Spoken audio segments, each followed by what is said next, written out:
শুভ সন্ধ্যা বন্ধুরা। আজ হলো 24 সেপ্টেম্বর বুধবার।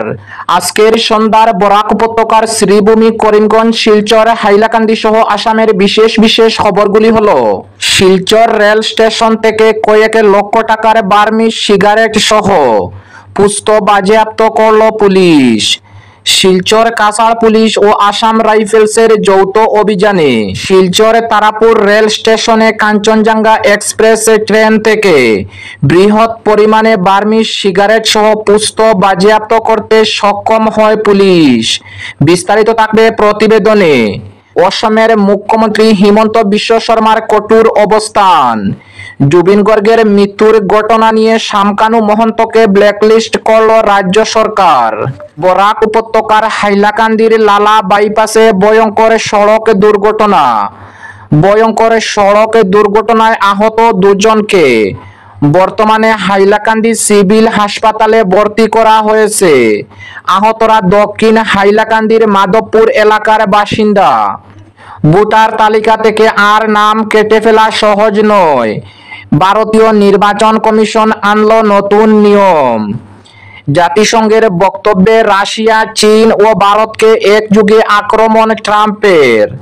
এবং নভেম্বরের শুরুতেই বিহারে বিধানসভা নির্বাচন, চলছে জোর প্রস্তুতি।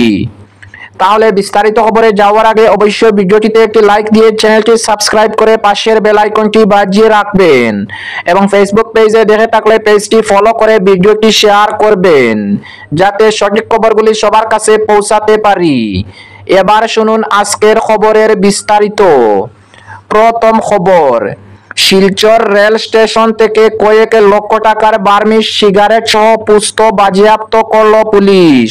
শিলচর কাছাড় পুলিশ ও আসাম রাইফেলসের যৌথ অভিযানে শিলচর তারাপুর রেল স্টেশনে আসাম রাইফেলস ও কাছাড় পুলিশের যৌথ উদ্যোগে বৃহৎ পরিমাণে বার্মিজ সিগারেট সহ পুস্ত বাজেয়াপ্ত করল পুলিশ।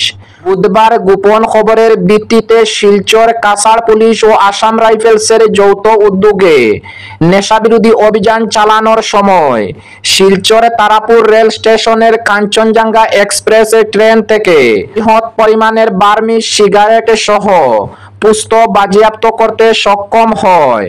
বাজেয়াপ্ত বার্মিজ সিগারেট সহ পুস্তর বাজার মূল্য কয়েক লক্ষাধিক টাকা হবে বলে জানিয়েছে পুলিশ এবং এ ঘটনার সঙ্গে জড়িত কাউকে এখন পর্যন্ত আটক করা হয়নি। এ বিষয়ে শিলচর কাছাড় পুলিশের তদন্ত অব্যাহত রয়েছে বলে জানা যায়। অপরদিকে অসমের মুখ্যমন্ত্রী হিমন্ত বিশ্ব শর্মার কঠোর অবস্থান। জুবিন গর্গের মৃত্যুর ঘটনা নিয়ে শামকানু মহন্তকে ব্ল্যাকলিস্ট করল রাজ্য সরকার। জুবিন গর্গের মৃত্যুর ঘটনায় শামকানু মহন্তের নাম জড়িয়ে পড়ার পর কঠোর অবস্থান নিলেন মুখ্যমন্ত্রী হিমন্ত বিশ্ব শর্মা। অসম সরকার শামকানু মহন্তকে ব্ল্যাকলিস্ট করেছে।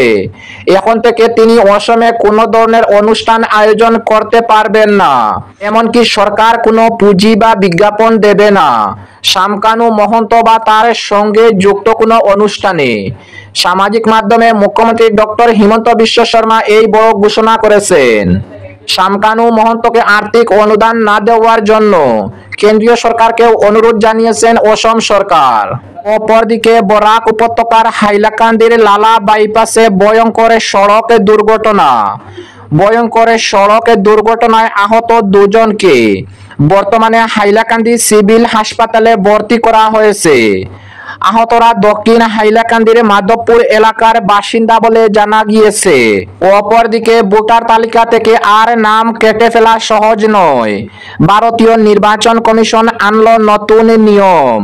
ভোটার তালিকা থেকে নাম বাদ দেওয়া নিয়ে শাসক বিরোধী সংঘর্ষ চরমে। এবার যাবতীয় সমস্যার সমাধানে উদ্যোগী হয়েছে ভারতীয় নির্বাচন কমিশন। তারা একটি নতুন প্রযুক্তি ব্যবহার শুরু করেছে। কর্ণাটকের আলান্দ বিধানসভা কেন্দ্রে ভোটারদের নাম গণহারে মুছে ফেলার জন্য রাহুল গান্ধী আবেদন দাখিল করার পর এই পরিবর্তন আনা হয়েছে। এই প্রযুক্তিগত বৈশিষ্ট্যটি ভোটার আইডির অপব্যবহার রোধ করবে। এখন এর সমস্যার সমাধান হবে ই সাইন প্রযুক্তির মাধ্যমে। ভারতীয় নির্বাচন কমিশন তাদের ই-সাইন পোর্টাল এবং অ্যাপে একটি নতুন ই-সাইন বৈশিষ্ট্য চালু করেছে।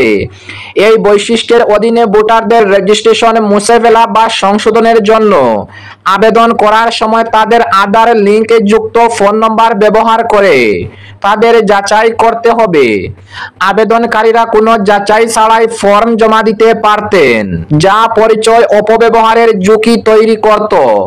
নতুন ব্যবস্থা চালু হওয়ার পর যখন কোনো ব্যক্তি ই-সাইন পোর্টালে ফর্ম 6 নতুন রেজিস্ট্রেশনের জন্য, ফর্ম 7 নাম মুছে ফেলার জন্য অথবা ফর্ম 8 সংশোধনের জন্য পূরণ করেন, তারপর তাকে ই-সাইন এর প্রয়োজনীয়তা পূরণ করতে হবে।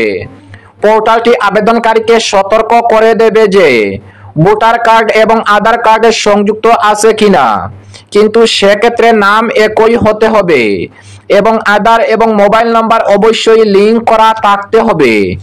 এরপর আবেদনকারীকে একটি বহিরাগত ই-সাইন পোর্টাল যেখানে আধার নম্বর লিখতে হবে। আধার নম্বর দেওয়ার পর আধারের সঙ্গে সংযুক্ত ফোন নম্বরের একটি আধার ওটিপি পাঠানো হয়। ওটিপি দেওয়ার পর এবং সম্মতি দেওয়ার পরেই যাচাইকরণ সম্পন্ন হবে। তারপরে আবেদনকারীকে ফর্ম জমা দেওয়ার জন্য ই-সাইন পোর্টালে ফেরত পাঠানো হয়। এই প্রক্রিয়াটি জাল আবেদন রোধ করতে সাহায্য করবে। ভারতের কংগ্রেস নেতা রাহুল গান্ধী 18 সেপ্টেম্বর নিজের সাংবাদিক সম্মেলনে বলেছিলেন যে আলান্দ থেকে কোনো একজন প্রায় 6,000 ভোটের নাম বাদ দেওয়ার জন্য অনলাইনে আবেদন করেছেন। বেশিরভাগ ক্ষেত্রেই আবেদনপত্র জমা দেওয়ার সময় প্রকৃত ভোটারদের পরিচয়পত্রের অপব্যবহার করা হয়েছে। ফর্ম জমা দেওয়ার জন্য ব্যবহৃত ফোন নম্বরগুলিও সেই ভোটারদের ছিল না যাদের নামে ফর্ম জমা দেওয়া হয়েছিল। অপরদিকে জাতিসংঘের বক্তব্যে রাশিয়া, চীন ও ভারতকে একযোগে আক্রমণে ডোনাল্ড ট্রাম্পের নিউ ইয়র্কে রাষ্ট্রসংঘের সাধারণ পরিষদের 80তম অধিবেশন শুরু হয়েছে।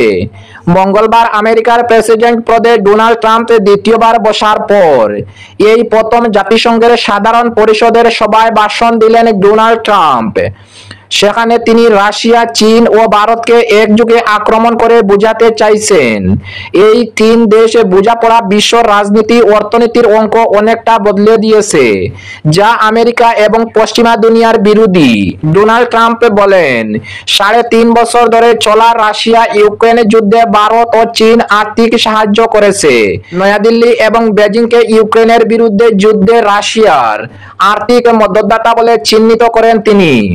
মোদি এবং জিনপিং এর আর্থিক মদতের ফলে পুতিন ইউক্রেনের বিরুদ্ধে এত আগ্রাসন দেখাতে পারছে। এছাড়া ট্রাম্প তার ভাষণে অভিবাসনকে গুরুত্ব আন্তর্জাতিক সমস্যা বলে চিহ্নিত করেন। সব দেশের অভিবাসনকারীদের বিষয়ে সতর্ক হওয়া উচিত বলে মন্তব্য করেন তিনি। এবারের অধিবেশনে ভারত, চীন ও রাশিয়ার বক্তার তালিকায় নেই। অধিবেশনে যোগ দিচ্ছেন না ভারতের প্রধানমন্ত্রী নরেন্দ্র মোদিও এবং রাশিয়া ও চীনের প্রেসিডেন্ট। এসবের বদলে ভারতের প্রতিনিধিত্ব করছেন বিদেশমন্ত্রী এস জয়শঙ্কর। এবং আজকের শেষ খবরটি, নভেম্বরের শুরুতেই বিহারে বিধানসভা নির্বাচন, চলছে জোর কদমে প্রস্তুতি। উৎসবের মরশুম শেষ হতেই ভোটের দামামা বেজে যাবে। বিশেষ সূত্রের খবর, ছট পূজার পরেই বিহার বিধানসভার নির্বাচন। আনুষ্ঠানিকভাবে ঘোষণা না করা হলেও জোর কদমে তার প্রস্তুতি শুরু হয়েছে। এক সর্বভারতীয় সংবাদ মাধ্যমের প্রতিবেদন অনুযায়ী 5 থেকে 15 নভেম্বরের মধ্যে বিহারে 3 দফায় বিধানসভা ভোট অনুষ্ঠিত হবে। আগামী 22 নভেম্বর বিহারের চলতি বিধানসভার মেয়াদে শেষ হচ্ছে, ফলে তার আগেই শেষ করতে হবে নির্বাচন প্রক্রিয়া। সূত্রের খবর, মুখ্য নির্বাচন কমিশনার জ্ঞানেশ কুমার আগামী সপ্তাহেই বিহার সফর যাচ্ছেন। সেখানে গিয়ে নির্বাচনী প্রস্তুতি খতিয়ে দেখবেন তিনি। খুঁটিয়ে দেখবেন চূড়ান্ত ভোটার তালিকা, যে তালিকা আগামী 30 সেপ্টেম্বর প্রকাশিত হতে চলেছে। বিহারে সম্প্রতি সম্পন্ন হওয়া এসআইআর বা বিশেষ নিবিড় সংশোধনী নিয়ে নানা জটিলতার সৃষ্টি হয়। সংশোধনী তালিকা থেকে অন্তত 65 লক্ষ ভোটারের নাম বাদ পড়েছে বলে অভিযোগ তুলে বিরোধী ইন্ডিয়া জোট। বিরোধীদের অভিযোগে আমল না দিয়ে আগামী 30 সেপ্টেম্বর প্রকাশিত হচ্ছে চূড়ান্ত ভোটার তালিকা। এরই মাঝে সামনে এলো বিহার বিধানসভা নির্বাচনের সম্ভাব্য তারিখ। তবে সুপ্রিম কোর্ট আগেই হুঁশিয়ারি দিয়ে রেখেছে, যদি ভোটার তালিকায় কোনো রকম অসঙ্গতি থাকে তবে 30 সেপ্টেম্বর চূড়ান্ত ভোটার তালিকা প্রকাশ হওয়ার পর এসআইআর বাতিল করা হতে পারে। বিহারে একাধিক দফায় নির্বাচন সম্পন্ন হবে বলে সূত্রের খবর। 2020 সালে বিধানসভা নির্বাচন হয়েছিল 3 দফায়। প্রথম দফায় হয়েছিল 28 অক্টোবর 71টি আসনে, দ্বিতীয় দফায় হয়েছিল 3 নভেম্বর 94টি আসনে এবং তৃতীয় দফায় হয়েছিল 7 নভেম্বর 78টি আসনে। ফল প্রকাশ হয়েছিল 10 নভেম্বর। 2015 বিধানসভা নির্বাচন হয়েছিল 5 দফায়। বিহার বিধানসভায় 243টি আসনে এনডিএ সংখ্যাগরিষ্ঠ, তাদের আসন সংখ্যা 131। এর মধ্যে বিজেপি রয়েছে 80 জন বিধায়ক, জেডিইউ 45, ইন্ডিয়া জোটের 111 বিধায়ক। এর মধ্যে আরজেডি 77, কংগ্রেস 19, সিপিআইএমএল 11, সিপিআইএম 2 এবং সিপিআই 2। এছাড়াও প্রশান্ত কিশোরের নেতৃত্বে জনসুরজ পার্টিও এবার সব আসনে প্রার্থী দেওয়ার ঘোষণা করেছে। নির্বাচনী লড়াইয়ে বাকিদের টেক্কা দিতে কোমর বেঁধে নেমে পড়েছেন নীতিশ কুমারও। সরকারের তরফে নানা রকম বাতা ঘোষণাও করা হয়েছে। অন্যদিকে বিজেপির বিরুদ্ধে ভোট চুরির অভিযোগে সরব হয়েছে বিরোধী দলগুলো।